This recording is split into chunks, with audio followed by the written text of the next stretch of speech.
नमस्कार दोस्तों, स्वागत है आपका आपके अपने YouTube channel RBSC online classes में। आज हम बात करेंगे आपके जो SST का नया चैप्टर है, चैप्टर नंबर 7 यानी राज्य सरकार के बारे में। पिछला चैप्टर जो आपने पढ़ा था केंद्र सरकार, बिल्कुल उसके जैसा ही सिमिलर ही, अगर आपने वो नहीं पढ़ा है तो वो भी अच्छी तरह देख लें, क्योंकि उससे काफ़ी पहले वाली चीज़ें इसमें क्लियर हो जाएगी या इस वाली चीज़ें उसमें क्लियर हो चुकी हैं। तो देखो, सबसे पहले तो आपको बात करा दें, ये 8 अंक का है, यानी इसके अंदर एक 6 नंबर का प्रश्न आता है और एक 2 नंबर का, यानी बहुत बड़ा वेटेज, सबसे ज़्यादा नंबर का पार्ट है आपके। तो इसको आप बहुत ध्यान से कीजिएगा अगर आप इसमें 8 में से 8 नंबर लेना चाहते हैं। तो देखो, बात करते हैं राज्य सरकार के बारे में। जैसे उस पार्ट में आपने पढ़ा था केंद्र सरकार, तो यहाँ पर है राज्य सरकार। जैसे केंद्र सरकार के 3 भाग 3 अंग थे, तो वैसे ही राज्य सरकार के भी 3 अंग है। कौन कौन सा? वही है व्यवस्थापिका, कार्यपालिका और न्यायपालिका। केंद्र सरकार के भी ये 3 ही अंग है, वो भी व्यवस्थापिका, कार्यपालिका और न्यायपालिका हैं। सेम का सेम ये पीछे वाला, इसमें कोई डिफरेंस नहीं है यहाँ तक। उसके बाद में देखते हैं व्यवस्थापिका। वहां व्यवस्थापिका के 3 अंग देखो, यहाँ पर है राज्यपाल, विधानसभा और विधान परिषद, ये 3 है। वहां पर क्या था? एक था राष्ट्रपति, दूसरा था वो था लोकसभा और तीसरा था राज्यसभा। ये 3 अंग थे यहाँ पर। वहां केंद्र सरकार के ये 3 अंग है, लेकिन उस 3 की जगह यहाँ पर क्या जाता है? राज्यपाल और विधानसभा, लोकसभा की जगह विधानसभा और राज्यसभा की जगह विधान परिषद। तो ये इसके व्यवस्थापिका के 3 अंग हैं। वही कार्यपालिका के अंदर राज्यपाल और मंत्रिपरिषद। वहां पर तो कौन सा था? एक था मतलब वहां पर राष्ट्रपति, कार्यपालिका के 2 अंग। केंद्र सरकार में राष्ट्रपति था, वहां पर था राष्ट्रपति, और दूसरा था मंत्रिमंडल। ये 2 थे। तो ये इसके थे केंद्र सरकार के। यहां पर है राज्य सरकार के राज्यपाल और मंत्रिपरिषद, राज्यपाल और मंत्रिपरिषद। वही बात करते हैं न्यायपालिका की, तो वहां था सर्वोच्च न्यायालय या उच्चतम न्यायालय। ठीक है, न्यायपालिका का क्या था?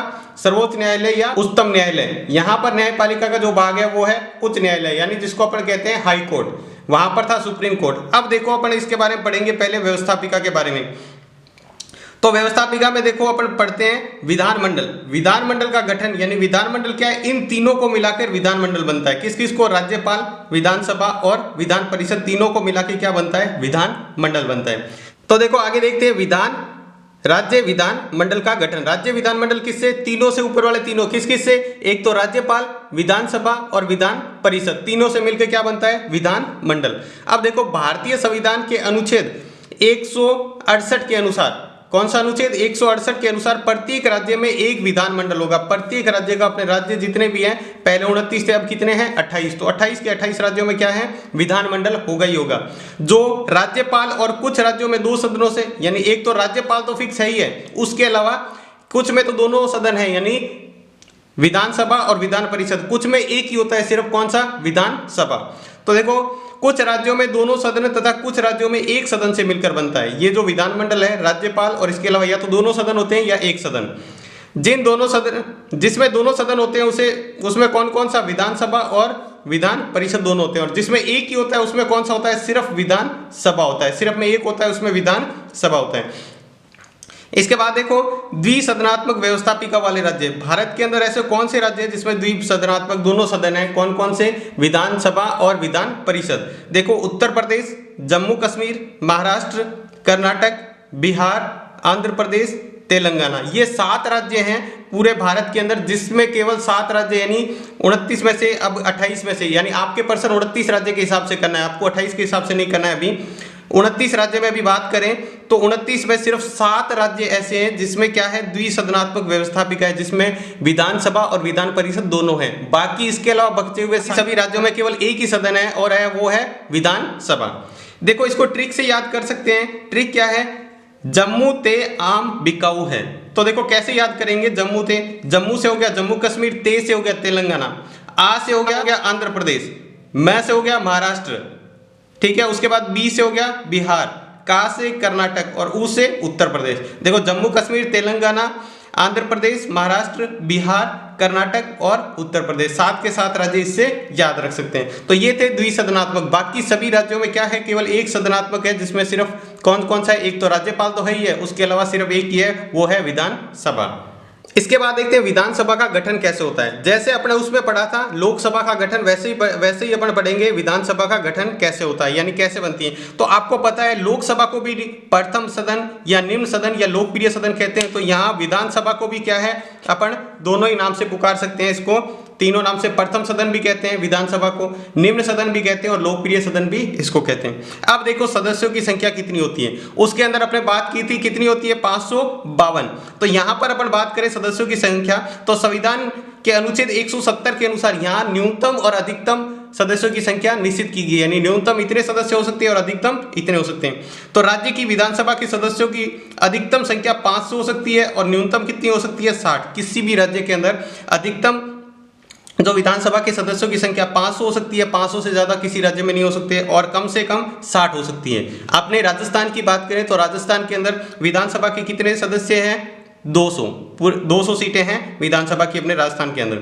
तथा विधानसभा का प्रत्येक सदस्य कम से कम 75,000 जनसंख्या का प्रतिनिधि होता है, यानी कम से कम 75,000 जनसंख्या वाले पर एक प्रतिनिधि यानी एक सदस्य चुना जाता है। ठीक है, वो 75,000 जनसंख्या वाला जो क्षेत्र है वहां पर एक सदस्य होता है, या 75,000 से ज्यादा होनी चाहिए, इससे कम नहीं होनी चाहिए।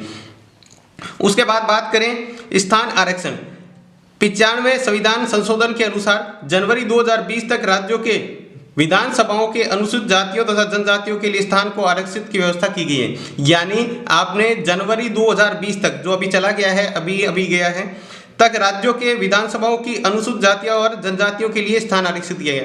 यानी जो विधानसभा के जो सदस्य हैं उनके अंदर अनुसूचित जातियां और जनजातियां मतलब एससी और एसटी के लिए स्थान आरक्षित किए गए हैं, यानी उनको आरक्षण दिया है कि वो वहां पर सदस्य होंगे। उसके बाद राज्यपाल एक सदस्य आंग्ल भारतीय समुदाय का मनोनीत कर सकता है। उसके अंदर अपने पढ़ा था लोकसभा के अंदर क्या होता है, राष्ट्रपति 2 आंग्ल भारतीय मनोनीत कर सकता है, यहाँ पर राज्यपाल कर सकता है एक सदस्य को जो आंग्ल भारतीय उनको क्या कर सकता है, मनोनीत कर सकता है। मनोनीत का मतलब एक निर्वाचित होता है, एक मनोनीत का मतलब होता है खुद की मर्जी से, और निर्वाचित का मतलब होता है चुनाव जीतकर सदस्य बनना। तो ये था स्थान आरक्षण। इसके बाद देखते हैं विधानसभा के गठन का जो अगला पॉइंट है वो है निर्वाचन पद्धति, यानी इनका निर्वाचन कैसे होता है, इनका चुनाव कैसे होता है, ये कैसे चुने जाते हैं, कौन कौन मतलब कैसे बनते हैं ये विधानसभा के सदस्य। तो आंग्ल भारतीय सदस्यों को छोड़कर, यानी एक जो आंग्ल भारतीय होता है उसको छोड़कर विधानसभा के अन्य सभी सदस्यों को मतदाताओं द्वारा प्रत्यक्ष रूप से चुनाव होता है, यानी जिनको अपन सीधा चुनाव देते हैं। जैसे अपन गांव में और शहरों में होता है, गांव में जैसे सरपंच के और जैसे चुनाव होते हैं, जैसे अपन सीधा वोट देते हैं एक, वैसे ही जैसे शहरों में होता है पार्षद के इनके चुनाव होते हैं, तो वहां पर अपन प्रत्यक्ष यानी अपन सीधा वोट देते हैं। तो वैसे ही अपन क्या करते हैं, इनके सदस्यों को भी वोट देकर सीधा चुनते हैं प्रत्यक्ष रूप से, और इनका चुनाव वयस्क मताधिकार के आधार पर प्रत्यक्ष रूप से किया जाता है। यानी जो वयस्क को, यानी जिनकी उम्र 18 साल से अधिक हो, ठीक है, यानी मत देने का जिनको अधिकार हो, वो क्या कर सकता है, इनके चुनाव में भाग ले सकता है। इसके बाद बात करते हैं सदस्यों की योग्यता, यानी कोई अगर विधानसभा का सदस्य बनना चाहता है तो उसकी क्या क्या उसके अंदर योग्यताएं होनी चाहिए, तो वो देखते हैं। सबसे पहला तो अपने सभी में ही पढ़ा है, भारत का नागरिक होनी चाहिए, वो भारतीय मूल का होनी चाहिए। दूसरा, उसकी आयु कम से कम 25 वर्ष होनी चाहिए। आयु कितनी होनी चाहिए, 25 वर्ष। सरकार के लाभ पद पर नहीं हो, मतलब कोई भी गवर्नमेंट जॉब में नहीं होना चाहिए। दिवालिया या पागल नहीं होना चाहिए, तो वो क्या होता है, इसका सदस्य बन सकता है। और लास्ट है, वह संसद या राज्य विधानमंडलों की शर्तों को पूरा करता हो, यानी जो सांसद द्वारा या राज्य विधानमंडल द्वारा जो शर्तें बताई गई उन सभी शर्तों को पूरा करता है, तो वो इसका सदस्य बन सकता है। अब देखो इसके बाद देखते हैं सदस्यों की सदस्यता का अंत, यानी ये सदस्य हैं जो बन गए हैं, या इनका अंत कैसे हो सकता है। अगर मान लो कोई सदस्य बना हुआ है तो उसको कैसे पद से वो हट सकता है, तो उसके बारे में देखते हैं। पहला वो क्या है, एक व्यक्ति दोनों सदनों का सदस्य नहीं हो सकता, यानी एक ही व्यक्ति दोनों सदन, दोनों कौन से, एक तो अपन विधानसभा और विधान परिषद, दोनों का एक साथ सदस्य नहीं हो सकता। अगर वो दोनों के साथ, अगर मान लो दोनों में चुनाव जीत भी गया है और बन भी गया है, तो उसको एक पद से अपना त्याग पत्र देना पड़ेगा, यानी एक पद से उसको छोड़ना पड़ेगा, एक ही पद पर रह सकता है, यानी एक पद का उसका अंत हो जाएगा। दूसरा देखो, कोई सदस्य लगातार 60 दिन तक सदन में अनुपस्थित हो, यानी बैठक चल रही है सदन की, ठीक है, और उसके अंदर 60 दिन तक लगातार अनुपस्थित रह गया, तो उसके अंदर क्या कर सकते हैं, उसकी सदस्यता का अंत हो जाता है, वो सदस्य उसको हटाया जा सकता है। ठीक है। तीसरा है निर्वाचन के बाद कोई अयोग्यता, मतलब पहले उसको चुनाव जीत गया है और वो बन भी गया सदस्य, लेकिन उसके बाद में इसके अंदर कोई ऐसी अयोग्यता आ गई है जो इसके जो योग्यता के खिलाफ हो, वैसी योग्यता उसके अंदर नहीं थी, या कोई ऐसी योग्यता आ गई है जैसे कानूनी रूप से कोई अपराधी या घोषित हो गया, उसके बाद में कोई अपराध कर दिया है, तो उसको हटाया जा सकता है। उसके बाद अगला पॉइंट है वो है कार्यकाल, यानी इनका कार्यकाल कितना होता है, कितने साल तक ये सदस्य रह सकते हैं। राज्य विधानसभा का कार्यकाल 5 वर्ष का होता है, यानी चुनाव जीतने के बाद में अगर वो सदस्य बन गया तो 5 साल तक वहां पर शासन कर सकता है, यानी 5 साल तक वो विधानसभा का सदस्य रह सकता है। परंतु संकट काल में संसद विधि द्वारा बढ़ाया भी जा सकता है। मान लो वो 5 साल पूरे होने वाले थे कि कहीं आपातकाल की घोषणा होगी, आपातकाल लग गया, संकट काल आ गया, तो उसको आगे भी बढ़ाया जा सकता है, जैसे चुनाव को आगे भी बढ़ाया जा सकता है। संकट काल यानी मान लो कहीं आपातकाल की घोषणा हो गई है तो उसको आगे भी बढ़ाया जा सकता है, 6 महीने या 1 साल तक उसको आगे बढ़ाया जा सकता है। उसके बाद है राज्यपाल द्वारा इसे समय से पूर्व भी भंग किया जा सकता है। अगर राज्यपाल को लग रहा है कि उसकी सदस्य सही नहीं है, वो कार्य सही नहीं कर रहा है, तो उससे पहले भी उसको क्या कर सकता है, भंग कर सकता है, उसको वहां से हटा सकता है। 5 साल से पहले भी उसको हटाया जा सकता है।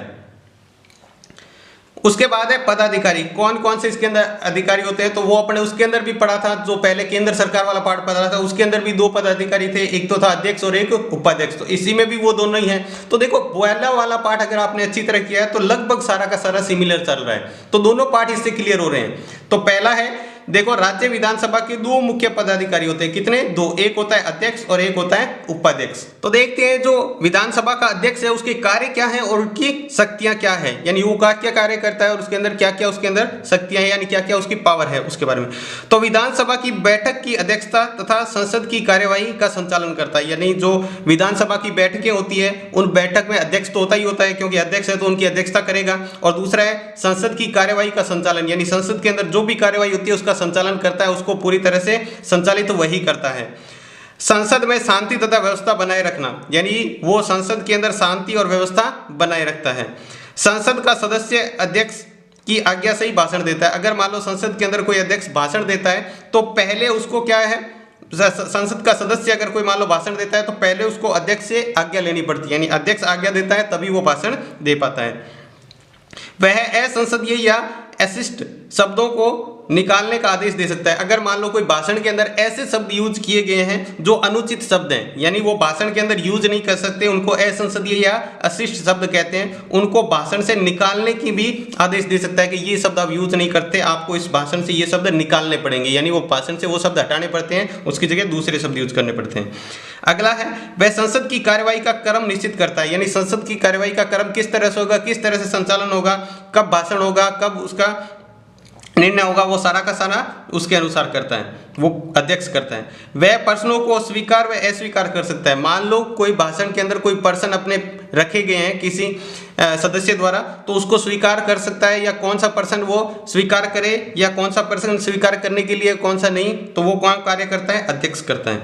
उसके बाद है वह मतदान के परिणाम की घोषणा करता है, यानी जो चुनाव होते हैं, मान लो कोई उसके अंदर बैठक के अंदर कोई निर्णय के लिए मान लो मतदान किए गए, तो उनकी मतदान की घोषणा करता है कि ये इनका पक्ष सही है और ये विपक्ष है, या पक्ष विपक्ष में से कौन सा कार्य सही है उसका घोषणा करता है, उसके परिणाम की।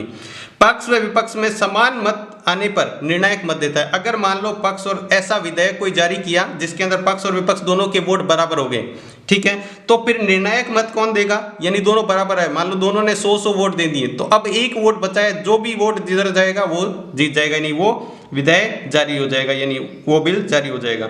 तो देखो पक्ष और विपक्ष के समान मात्रा में निर्णायक मत का प्रदान करता है, यानी वही निर्णायक मत देता है, जिधर वोट देगा वही जारी होगा। कोई विधेयक धन विधेयक है या नहीं इसका निर्णय करता है, यानी अध्यक्ष निर्णय करता है कि कोई भी विधेयक, कोई भी बिल है वो धन विधेयक है या नहीं है, इसका निर्णय भी अध्यक्ष करता है।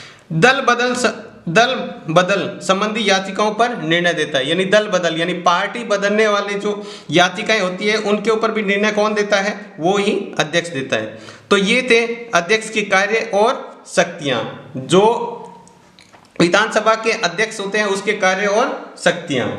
इसके बाद देखो राज्य विधानमंडल या विधान सभा की शक्तियां और कार्य। देखो विधानमंडल भी लिखा है, जबकि विधानमंडल क्या होता है, दोनों सदनों से मिलकर बनता है। कौन कौन से, एक तो होता है विधानसभा और विधान परिषद, जबकि यहाँ विधानमंडल ऐसे इसलिए कहा गया है क्योंकि अधिकांश राज्यों में केवल और केवल क्या है, विधानसभा ही है, और उसी विधानसभा को ही क्या कहते हैं, विधानमंडल कह देते हैं। जिसके अंदर एक ही सदन होता है तो उसके अंदर विधानमंडल या विधानसभा कह देते हैं। उनकी शक्तियां और कार्य देखते हैं। तो सबसे पहले विधायी शक्ति। विधायी का मतलब आपको याद रखना है कानून से, यानी कानूनी क्या क्या शक्तियां उसके अंदर।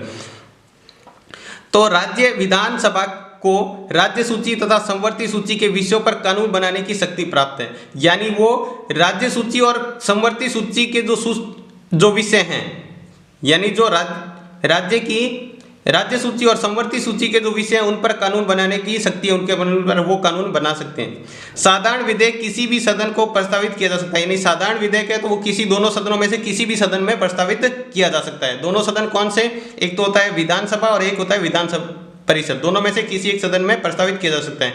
लेकिन इसके संबंध में अंतिम शक्ति विधानसभा को ही है, यानी वो अंतिम जो शक्ति है उसको पारित करना या नहीं करना वो किसके पास है, वो विधानसभा के पास है, सॉरी विधानसभा के पास है, विधान परिषद के पास नहीं है। दूसरी है वित्तीय शक्ति। वित्तीयों का आपको याद रखना है, वित्तीय से मतलब रुपयों से, यानी जो लेखा जोखा, पैसों का लेखा जोखा या आय व्यय का लेखा जोखा जिसको कह सकते हैं। विधानसभा को राज्य के धन पर पूर्ण नियंत्रण प्राप्त है, यानी विधानसभा को राज्य के धन पर क्या है, पूर्णतः नियंत्रण प्राप्त है, यानी पूर्णतः नियंत्रित कौन करता है, विधानसभा। आय व्यय का वार्षिक बजट विधानसभा में ही स्वीकृत होने पर उसे संबंधित कोई कार्य किया जाता है। यानी जैसे केंद्र सरकार के अंदर बजट पारित होता है आय व्यय का, वैसे का वैसा ही क्या होता है, राज्य में भी एक आय व्यय का वार्षिक बजट जारी होता है, जिसका पहले वो विधानसभा में स्वीकार किया जाता है, फिर उससे संबंधित कोई भी कार्य किया जाता है। जब तक वो विधानसभा में स्वीकृत नहीं होगा तब तक उससे कोई भी मतलब आय व्यय का लेखा जोखा नहीं होगा, आय व्यय से संबंधित कोई भी कार्य नहीं होगा। इसके बाद अगली है जो शक्ति, कार्यपालिका या प्रशासनिक शक्ति, यानी कार्यपालिका शक्ति या जिसको प्रशासनिक शक्ति कहते हैं। राज्य मंत्रिमंडल अपनी नीति और कार्यों के लिए विधानसभा के प्रति उत्तरदायी होता है, यानी जो राज्य का मंत्रिमंडल है, ठीक है, अपनी नीति और कार्यों के लिए, यानी सारा का सारा मंत्रिमंडल क्या होता है, विधानसभा के प्रति उत्तरदायी होता है, यानी विधानसभा के लिए वो सारे के सारे कार्य करते हैं। मंत्रिमंडल जितना भी है, ठीक है, वो अपने नीति और कार्य किसके लिए करता है, विधानसभा के लिए। विधानसभा के विश्वास पर्यंत ही वह अपने पद पर रह सकता है, यानी जब तक विधानसभा को उस पर विश्वास है तभी तक वो उसके पद पर रह सकता है। अगर विधानसभा को उसका प्रस्ताव विश्वास नहीं होगा तब उसको पद से हटा दिया जाएगा, यानी सदस्य की सदस्यता निरस्त की जा सकती है। उसके बाद है अगला, संविधान में संशोधन की शक्ति। संविधान में संशोधन की शक्ति देखते हैं, ये अपने पहले भी पढ़ चुके हैं केंद्र सरकार वाले में, तो इसमें भी है और इसमें भी पढ़ते हैं। राज्य विधानमंडल को संविधान संशोधन प्रस्तावित करने का अधिकार नहीं है, यानी संविधान में संशोधन करने का उनके पास प्रस्तावित करने का अधिकार नहीं है। उसे तो संघ सरकार द्वारा पारित किए गए कुछ संशोधनों पर केवल अनसमर्थन या अस्वीकृत करने का अधिकार है। सिर्फ वो केंद्र सरकार, यानी संघ सरकार का मतलब होता है केंद्र सरकार द्वारा जो कानून बनाया गया है, ठीक है, उसके ऊपर केवल वो असमर्थता, यानी ये कह सकते हैं कि मुझे ये सही नहीं है, मैं इसके समर्थन में नहीं हूँ या मैं इसके समर्थन में हूँ, सिर्फ इतना ही कह सकते हैं, उसको अस्वीकार नहीं कर सकते। उसके बाद में लास्ट में निर्वाचन संबंधी शक्तियाँ। निर्वाचन से संबंधित शक्तियाँ, तो राज्य की विधानसभा के निर्वाचित सदस्य, यानी जो विधानसभा के सदस्य हैं, ठीक है, निर्वाचित, यानी जो चुनाव जीत कर बने गए, एक तो आंग्ल भारतीय एक राज्यपाल भी नियुक्त कर सकता है, उनको छोड़कर जो बाकी सभी सदस्य होते हैं वो क्या करते हैं, राष्ट्रपति और राज्यसभा के सदस्यों को निर्वाचित करने में भाग लेते हैं। जो राज्यसभा के सदस्य निर्वाचित होते हैं उनमें और जो राष्ट्रपति का निर्वाचन करते हैं उनमें क्या होते हैं, उनके निर्वाचन में, यानी उनकी चुनाव प्रक्रिया में भाग लेते हैं। तो ये था विधानसभा की शक्तियां एवं कार्य। तो यहाँ पर ये जो विधानसभा वाला पार्ट है वो पूरा हो चुका है। तो आज की क्लास में बस इतना ही। क्लास आपको कैसी लगी हमें कमेंट बॉक्स में लिखकर जरूर बताएं। अगर आपको क्लास अच्छी लगी है तो लाइक करें, सब्सक्राइब करें और ज़्यादा से ज़्यादा लोगों को शेयर करके बताएं। तो आज की क्लास में बस इतना ही। धन्यवाद।